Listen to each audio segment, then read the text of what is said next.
सदगुरु कबीर देव कोई बात को कबीर साहब कहते हैं तो ऐसा उदाहरण के साथ कहते हैं कि किसी भी सुनने और पढ़ने वाले के मन में भरम के लिए गुंजाइश नहीं है। देखिए उदाहरण कितना बढ़िया है। गहना एक कनकते गहना, गहना एक कनक से है, अनेकों गहने हैं, सब है सोना। नाक हो गया तो उसका आकार बदल गया, नाम बदल गया। कान का हो गया तो आकार बदल गया, नाम बदल गया। कंठ का हुआ तो नाम बदल गया, आकार बदल गया।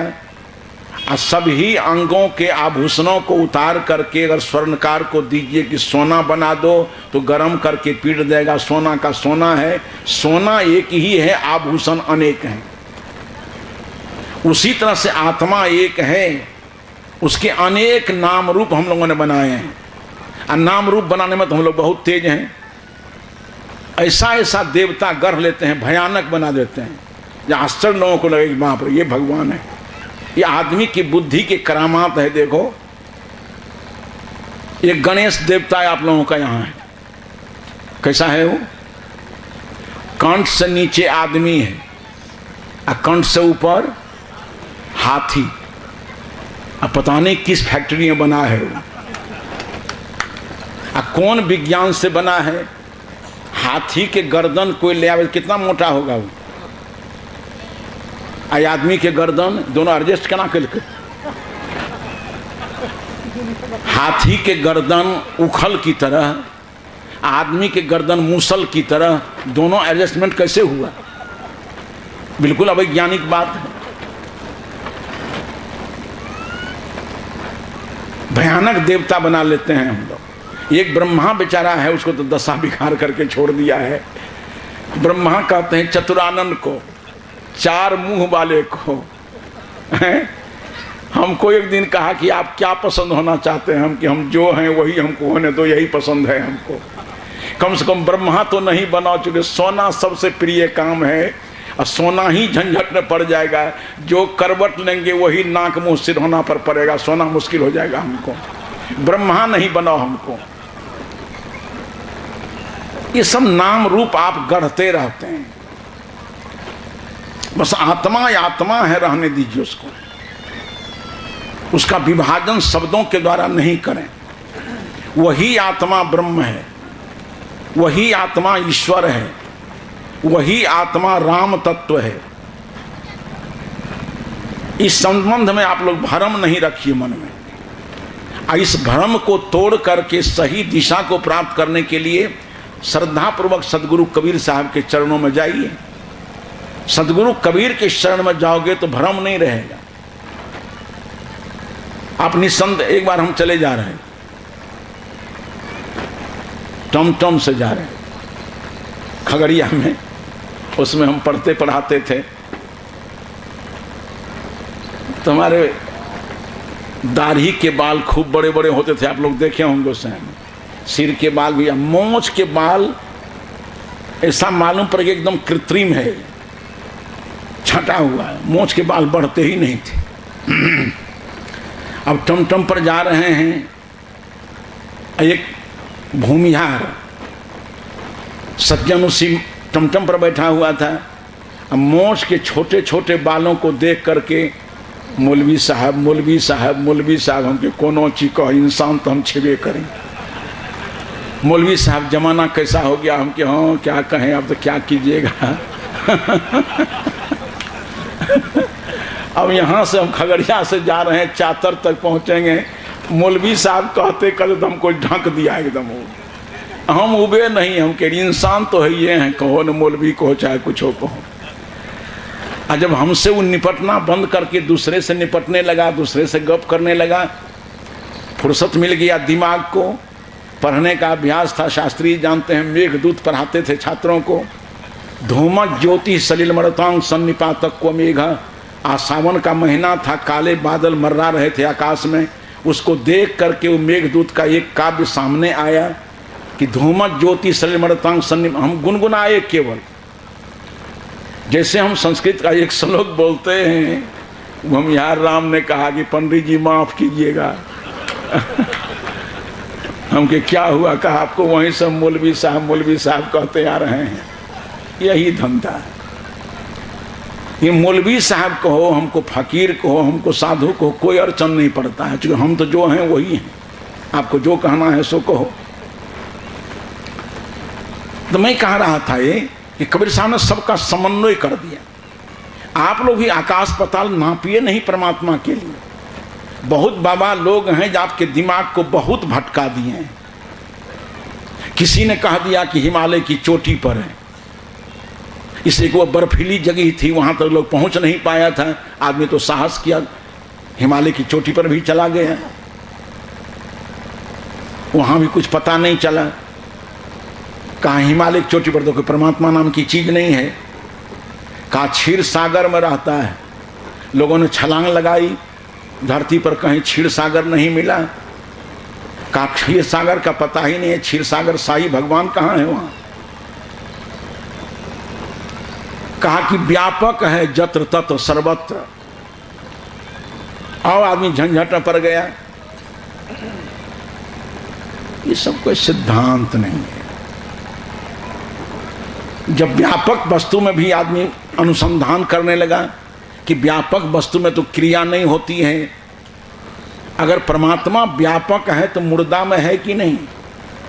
तो कहा मुर्दा में नहीं है। कहा तो व्यापक कैसे हुआ? और जब एक तत्व को छोड़ करके दूसरा तत्व में चला गया तो इस स्थान को छोड़ना, उस स्थान को पकड़ना व्यापक वस्तु का काम नहीं। व्यापक वस्तु में क्रिया होती ही नहीं है। कहा तो व्यापक तो नहीं ठहरा।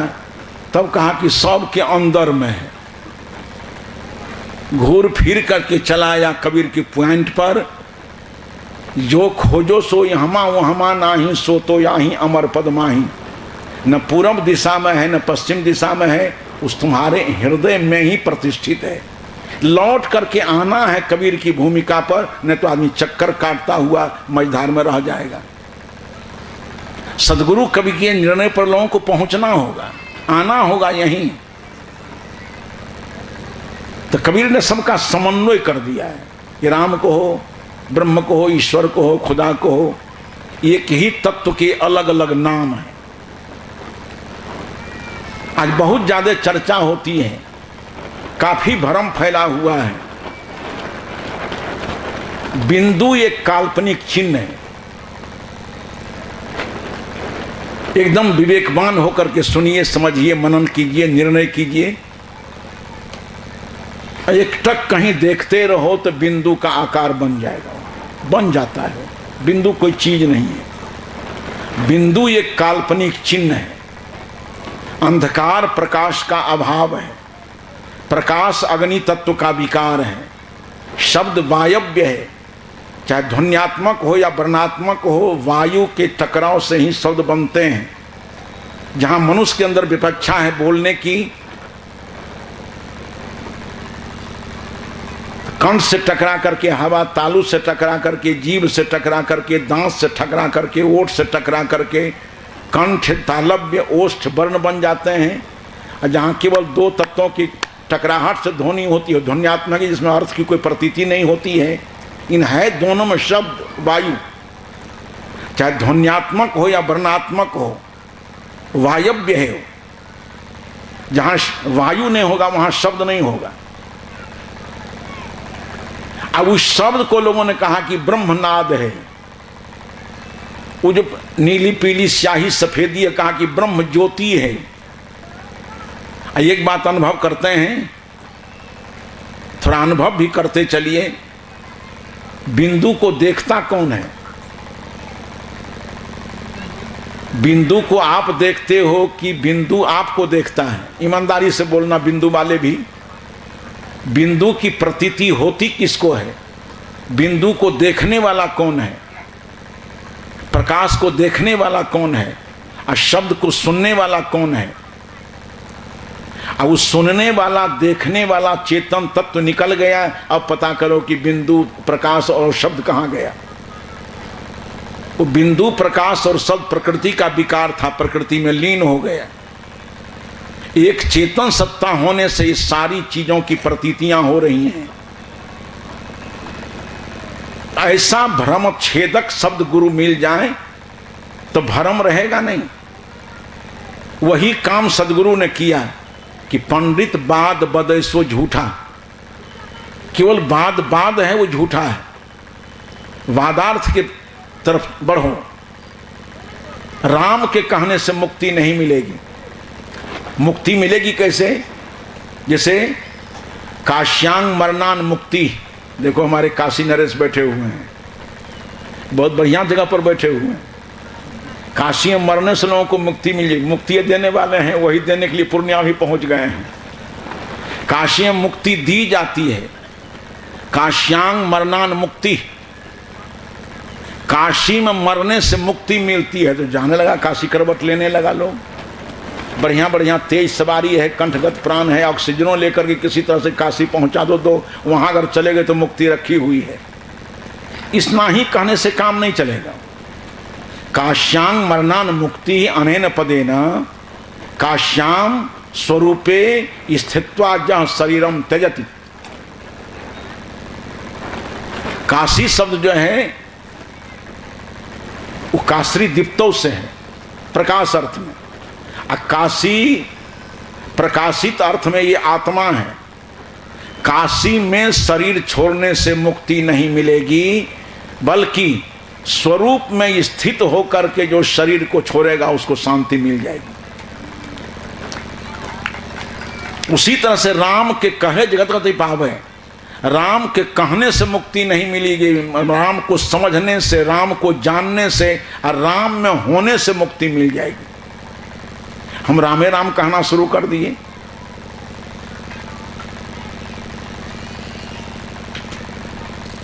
अगर भोजन कहने से छुट्टी मिल जाए तो फुर्सतें मिल जाए पूर्णिया जीवन ज्योति केंद्र के लोगों को। प्रवचन खत्म हो जाए, सब लोग भोजन भोजन भोजन भोजन और जरा विश्लेषण से दाल भात सब्जी, अगर यही काम चल जाए तो भंडार तंडार जाए, जहन्नुम में कोई जरूरत नहीं। खाए बिना नहीं होगा। वो पानी में खड़े रह करके पानी पिए बिना प्यास नहीं जाएगी। उसी तरह से राम को समझना है और राम में होने से भव सिंधु खत्म हो जाएगा। राम के अनुभव होने से भव सिंधु खत्म होगा। भव माने पाने भोगने की इच्छा, इच्छाओं का समूह सिंधु। इच्छाओं के समूह को सिंधु कहते हैं। जब रामानुभव हो जाएगा, आत्मानुभव हो जाएगा, ब्रह्मानुभव हो जाएगा तो सारी इच्छाएं समाप्त हो जाएगी। राम के अनुभव होने से ही काम समाप्त हो जाता है और काम के समाप्त हुए बिना राम का अनुभव नहीं हो सकता है। तो भ्रम में डालने वाले लोग भी हैं। मैंने कहा कि सही ज्ञान विचार वालों का संग हमारे अंदर विवेक को उद्घाटित करता है। नहीं तो जगह जाने से हमारा अपना विवेक भी कुंठित हो जाता है। आज संग में जाते जाते लोगों का विवेक कुंठित हो गया है। ऐसे ही भ्रमपूर्ण विचारों का जो ग्रंथ है, उस ग्रंथ को पढ़ने से भी बुद्धि भ्रमित हो जाती है। सही सदग्रंथ निर्णयात्मक ग्रंथ हो, अब निर्णयात्मक ज्ञान जिस संत गुरुजन के पास हो, ऐसे सत्संग और ऐसे सदग्रंथों के स्वाध्याय से विवेक शक्ति जगेगी। अगर विवेक शक्ति आपके अंदर जग गई कि क्या करना चाहिए क्या नहीं करना चाहिए, अगर ये विवेक रूपी गुरुत्व का उद्घाटन आपके अंदर हो गया तो बाहर में गुरु करने की जरूरत नहीं है, कि गुरु आपके अंदर भीतर उद्घाटित हो गया है।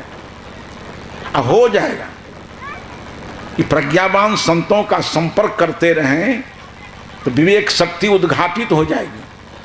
अब उद्घाटित हो जाएगी तो जैसे बच्चों के पैर में शक्ति आ जाती है तो माता पिता की अंगुलियों को छोड़ देता है, दीवार पकड़कर चलना छोड़ देता है, सारे आधार को छोड़ देता है, अपने पैरों की शक्ति पर छलांग मार करके चलता है। उसी तरह से जिस दिन हमारे अंदर विवेक शक्ति का उद्घाटन हो गया, सब झंझट खत्म हो जाएगी। विवेक करने का मतलब होता है निर्णय करना, अलग अलग करना। विवेक का मतलब अलग अलग करने की क्षमता। क्योंकि संसार द्वंद्वात्मक है, जड़ चेतनात्मक है, पाप पुण्यात्मक है। इस पाप पुण्य जड़ चेतन मैं जगत में जड़ का निर्णय करना, चेतन का निर्णय करना, पाप का निर्णय करना, पुण्य का निर्णय करना, धर्म का निर्णय करना, अधर्म का निर्णय करना कि धर्म क्या है, अधर्म क्या है, पाप क्या है, पुण्य क्या है। एक बार एक डॉक्टर था, नहीं फौजी था बेचारा, एक महात्मा से कहा कि बाबा हमको आज तक पता ही नहीं चलता है कि धर्म अधर्म क्या है। तो महात्मा जी ने प्रयोग कर दिया उसको। महात्मा जी सुनते रहे। फौजी जवान था, उसने कहा कि हमको पता नहीं चलता है कि धर्म और अधर्म क्या है। बोल करके बेचारा कुछ बेहोश में था, वो सावधान नहीं था।